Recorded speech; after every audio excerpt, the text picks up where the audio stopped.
Համարում եք ներողություն, որ Սամվել Կարապետյանը ընդդիմադիր դաշտը լավագույն միավորող թեկնածուն է, ինչպես ասել էր առաջին նախագահը, գուցե էլի այսպես ուղիղ չկարողացա մեջ բերել։ Չէ, նորմալ ես հասկացա ձեզ, ուզում եմ ասել, ոչինչ չի կարելի բացառել,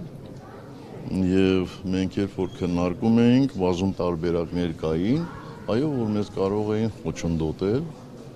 ընդհանուր միջև մարդկանց խափամամիջոց փոխվել, ովքեր ցուցակում կլինեն, ովքեր առաջին շարքերում կլինեն, բայց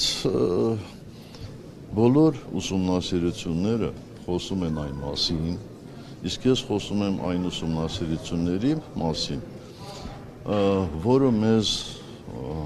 հնարավորություն տվեց մինչև 21 թվականի ընտրությունները հայտարարել թող ինչքան կվերապանելու, մեզ հնարավորություն տվեց կանխատեսելու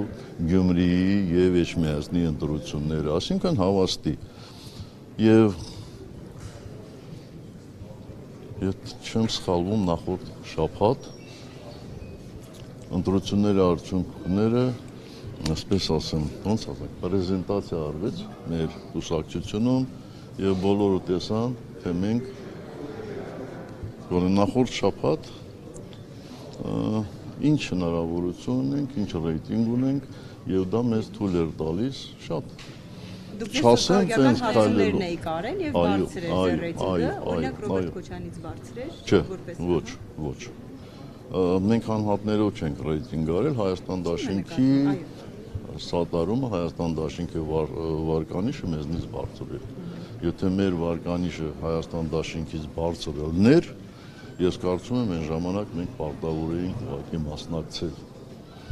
Իսկ ինչ վերաբերում է միավորող ուժին, ապա կարծում եմ, որ մեկի մոտ կասկած չկա, որ այսօր ընդդիմության առաջատարը